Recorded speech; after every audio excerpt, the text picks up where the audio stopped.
গাজায় ধ্বংসস্তূপের নিচে চাপা পড়া ফিলিস্তিনিদের অসহায় মৃত্যু। ইসরায়েলি হামলা চলছে, 24 ঘন্টায় অন্তত 36 জন নিহত। শিগগিরই ফিলিস্তিনকে স্বাধীন রাষ্ট্রের স্বীকৃতি দেওয়ার ঘোষণা ফ্রান্সের। ক্ষোভ ইসরায়েলের, স্বাধীন হবে কি ফিলিস্তিন? দরকার হলে ইরানের উপর হামলা চালাবে আমেরিকা, এমন হুঁশিয়ারি খোদ প্রেসিডেন্ট ট্রাম্পের। যুদ্ধের জন্য প্রস্তুত কি তেহরান?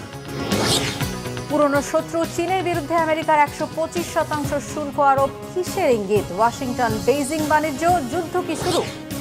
দরকার হলে ইরানের ওপর সামরিক হামলা চালানোর হুমকি দিয়েছেন মার্কিন প্রেসিডেন্ট ডোনাল্ড ট্রাম্প। ঘোষণা দিয়েছেন আগে থেকেই ওই অঞ্চলে পরমাণু বিস্ফোরকবাহী বোমারু বিমানও বসিয়ে রেখেছে যুক্তরাষ্ট্র। শান্তি চাইলে ওয়াশিংটনকে সামরিক হুমকির কৌশল থেকে সরতে তেহরানের আহ্বানের 24 ঘন্টা না পেরোতেই এই হুঁশিয়ারি দিলেন প্রেসিডেন্ট ট্রাম্প। তাহলে কি সত্যি ইরানে হামলা হবে? সমঝোতা বৈঠকের আগ মুহূর্তে কেন এমন হুমকি? বিস্তারিত মেহরাব হোসেন খানের ডেস্ক রিপোর্টে। গাজায় যুদ্ধবিরতি নিয়ে যুক্তরাষ্ট্র সৌদির শীর্ষ 2 কূটনৈতিকের বৈঠক। মার্কিন পররাষ্ট্রমন্ত্রী মার্কো রুবিও এবং সৌদি পররাষ্ট্রমন্ত্রী ফিরিন্স ফয়সাল বিন ফারহান আল সৌদ হামাসের হাতে বন্দীদের মুক্তি ও গাজায় যুদ্ধবিরতি নিশ্চিত করার জন্য চলমান কূটনৈতিক প্রচেষ্টা নিয়ে আলোচনা করেছেন। স্থানীয় সময় বুধবার ওয়াশিংটনে শীর্ষ এই 2 কূটনৈতিকের মধ্যে আলোচনা অনুষ্ঠিত হয়, খবর আনাদুল এজেন্সির।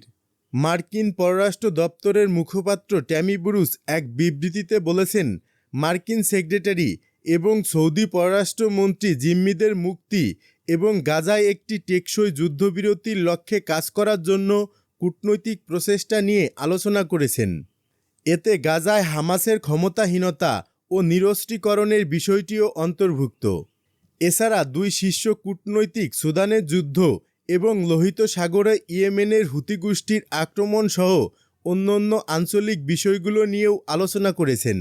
বিবৃতি অনুসারে রাশিয়া ও ইউক্রেনের মধ্যে শান্তি প্রতিষ্ঠা, অর্থনৈতিক ও প্রতিরক্ষা সহযোগিতা বৃদ্ধি, অঞ্চলে হুতি হুমকি মোকাবেলা এবং লোহিত সাগরে নৌ চলাচলের স্বাধীনতা পুনরুদ্ধারের জন্য সৌদি আরবের প্রচেষ্টার জন্য প্রশংসা প্রকাশ করেছেন। যদিও আমেরিকা গাজায় ইসরায়েলের সামরিক অভিযানকে সমর্থন করেছে এবং একই সঙ্গে সৌদি আরব ও ইসরায়েলের মধ্যে একটি স্বাভাবিকরণ চুক্তি মধ্যস্থতা করার চেষ্টা করছে, আর রিয়াদ তাৎক্ষণিক যুদ্ধবিরতি এবং দ্বিরাষ্ট্র সমাধান নেওয়ার পথ তৈরির জন্য জোর দিচ্ছে। গত মাসে ট্রাম্প বলেছিলেন যে তিনি এপ্রিলের প্রথম দিকে সৌদি আরব সফর করতে পারেন, তবে অ্যাক্সিওস নিউজ জানিয়েছে ট্রাম্পের এই সফর মে মাসের মাঝামাঝি সময়ে হবে। ইসরায়েলকে লক্ষ্য করে ছোড়া ব্যালিস্টিক ক্ষেপণাস্ত্র পড়ল সৌদি আরবে। ইসরায়েলকে লক্ষ্য করে ইয়েমেন থেকে হুতিদের ছোড়া ব্যালিস্টিক ক্ষেপণাস্ত্রটি পড়েছে সৌদি আরবে। বৃহস্পতিবার এক প্রতিবেদনে সংবাদ মাধ্যম ইয়েমেন অনলাইন এ তথ্য জানায়। প্রতিবেদনে বলা হয়, বুধবার স্থানীয় সময় রাত 9টার দিকে ইসরায়েলের দিকে ক্ষেপণাস্ত্রটি ছোড়া হয়, কিন্তু এটি মাঝপথে সৌদি আরবে পড়েছে। তবে সেটি কোথায় পড়েছে তা বিস্তারিতভাবে জানানো হয়নি। ইসরায়েলি সেনাবাহিনী ক্ষেপণাস্ত্রটি শনাক্ত করতে সক্ষম হলেও দেশটিতে কোনো সাইরেন বাজানো হয়নি, কারণ এটি কোনো হুমকি সৃষ্টি করেনি। এদিকে সৌদি আরব বা হুতি পক্ষ থেকে ক্ষেপণাস্ত্রটি নিয়ে কোনো মন্তব্য করা হয়নি। তবে ইয়েমেনের সশস্ত্র গোষ্ঠী হুতি বুধবার জানায় তারা ইসরায়েলকে লক্ষ্য করে একটি ড্রোন হামলা চালিয়েছে।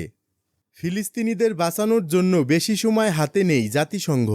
জাতিসংঘের ফিলিস্তিনি বিষয়ক বিশেষ দূত ফ্রান্সেস্কা আলবানিজ সতর্ক করে বলেছেন, গাজা উপত্যকায় ইসরায়েলের চলমান হামলা এবং পশ্চিম তীরে নিপীড়নের কারণে ফিলিস্তিনি জনগণকে রক্ষার জন্য আর খুব বেশি সময় হাতে নেই। তুর্কি সংবাদ মাধ্যম আনাদুলের বরাত দিয়ে খবর মিডল ইস্ট মনিটরের। ফ্রান্সেস্কা আলবানিজ বলেন, ইসরায়েল জানুয়ারি থেকে গাজায় কোনো যুদ্ধবিরতি সেভাবে মানেনি এবং আন্তর্জাতিক সম্প্রদায়ের হস্তক্ষেপ না হলে ইসরায়েল তাদের যুদ্ধ অপরাধ বন্ধ করবে না। আলবানিজ ইসরায়েলি প্রধানমন্ত্রী বেনিয়ামিন নেতানিয়াহুর আন্তর্জাতিক অপরাধ ও মানবাধিকার লঙ্ঘনের দায়ে জবাবদিহির সম্ভাবনা নিয়ে হতাশা প্রকাশ করেন। তিনি বলেন, জাতীয় বা আন্তর্জাতিক পর্যায়ে কোনো বিচার পাওয়ার আশা আমি আর করি না, কারণ আপনারা দেখেছেন সবাই ক্রমাগতভাবে তাকে লাল গালিচা সংবর্ধনা দিতে প্রস্তুত। তিনি উল্লেখ করেন অনেক পশ্চিমা ও ইউরোপীয় দেশ নেতানিয়াহুকে তাদের দেশে আমন্ত্রণ জানাচ্ছে এবং আন্তর্জাতিক অপরাধ আদালত কর্তৃক জারিকৃত গ্রেপ্তারি পরোয়ানা মানতে অস্বীকৃতি জানাচ্ছে।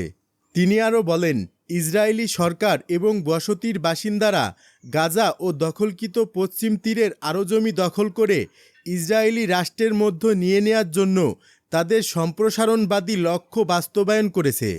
আলবানিজ বলেন ইসরায়েলিরা ইউরোপের দুর্বলতা এবং যুক্তরাষ্ট্রের আগ্রাসী অবস্থানকে কাজে লাগিয়ে শুধু ফিলিস্তিন নয় গোটা মধ্যপ্রাচ্যে আধিপত্য বিস্তারের চেষ্টা করছে। তিনি বলেন লেবানন সিরিয়ায় আক্রমণ অব্যাহত রয়েছে। এটা পাগলামি হবে যদি কেউ ভাবে যে ইসরায়েল এখানেই থেমে যাবে, কারণ ইসরায়েল স্পষ্ট করে বলেছে যে তারা ভূমধ্য সাগর থেকে জর্দান নদী পর্যন্ত ভূমি চায় যেন তারা ইহুদি জাতির সার্বভৌমত্ব প্রতিষ্ঠা করতে পারে। তিনি আন্তর্জাতিক সম্প্রদায় এবং বৈশ্বিক প্রতিষ্ঠানগুলোর প্রতি আহ্বান জানান যে তারা এই পরিকল্পনা নস্যাৎ করতে আরও কার্যকর পদক্ষেপ নেয়। তিনি বলেন আন্তর্জাতিক আইন অনুযায়ী আমাদের দখলদারি শেষ করতে হবে, গণহত্যা থামাতে হবে, বর্ণবাদ বন্ধ করতে হবে। তবে এই কাজের জন্য একটি মৌলিক উপাদান প্রয়োজন, আর তা হলো রাষ্ট্রগুলোর ইচ্ছাশক্তি, যা বর্তমানে অনুপস্থিত।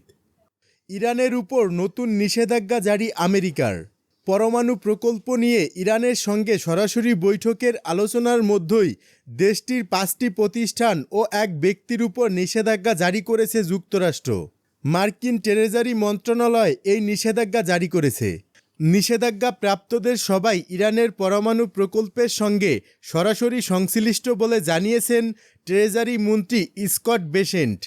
বুধবার এ সংক্রান্ত এক বিবৃতিতে মন্ত্রী বলেন পারমাণবিক অস্ত্রের জন্য ইরান সরকারের বেপরোয়া প্রচেষ্টা শুধু যুক্তরাষ্ট্রেরই নয় বরং আঞ্চলিক ও বৈশ্বিক নিরাপত্তার জন্যও হুমকি। তাই ইরান যে পরমাণু প্রকল্প অগ্রসর করার মাধ্যমে বৈশ্বিক স্থিতিশীলতায় বিঘ্ন সৃষ্টি করতে না পারে সেজন্য সবসময় যুক্তরাষ্ট্র চেষ্টা করে যাবে। কোন কোন কোম্পানি ও ব্যক্তির উপর নিষেধাজ্ঞা জারি করা হয়েছে তা উল্লেখ করা হয়নি বিবৃতিতে। তবে ট্রেজারি মন্ত্রণালয়ের একটি সূত্র জানিয়েছে নিষেধাজ্ঞা পাওয়া 5টি প্রতিষ্ঠানের মধ্যে 2টি আগে থেকেই যুক্তরাষ্ট্রের কালো তালিকাভুক্ত। এ দুটি প্রতিষ্ঠান হল atomic energy organization of Iran এবং দ্য ইরান সেন্ট্রিফিউজ কোম্পানি। এই দুই সংস্থাই ইরানের পরমাণু কর্মসূচির সার্বিক তত্ত্বাবধানের জন্য দায়িত্বপ্রাপ্ত। নিষেধাজ্ঞা জারির পর সংবাদ মাধ্যমের পক্ষ থেকে যোগাযোগ করা হলে ইরানের জাতিসংঘ মিশনের কেউ এ ব্যাপারে মন্তব্য করতে রাজি হননি। গত সোমবার অনেকটা আকস্মিকভাবেই ট্রাম্প ঘোষণা দেন যে ইরানের পরমাণু কর্মসূচি নিয়ে তেহরানের সঙ্গে সরাসরি আলোচনা শুরু হচ্ছে ওয়াশিংটনের। তবে ইরানের পররাষ্ট্রমন্ত্রী সৈয়দ আব্বাস আরাগসি বলেছেন আলোচনা হবে পরোক্ষভাবে এবং এতে মধ্যস্থতাকারী হিসেবে থাকবে ওমান। গাজায় নিহত আরও 29 ফিলিস্তিনি। অবরুদ্ধ গাজা উপত্যকায় ইসরায়েলের হামলায় গত 24 ঘন্টায় অন্তত 29 জন নিহত হয়েছেন। এ সময় আহত হয়েছেন আরও অনেকেই। শুক্রবার এ তথ্য জানিয়েছে কাতার ভিত্তিক সংবাদ মাধ্যম আল জাজিরা। বিশ্ব স্বাস্থ্য সংস্থার মহাপরিচালক টেড্রোস আধানম গেব্রেয়েসুস সতর্ক করে বলেছেন গাজায় ত্রাণ প্রবেশে ইসরায়েলের অবরোধের কারণে সেখানে আরও রোগব্যাধি ও মৃত্যুর আশঙ্কা বাড়ছে।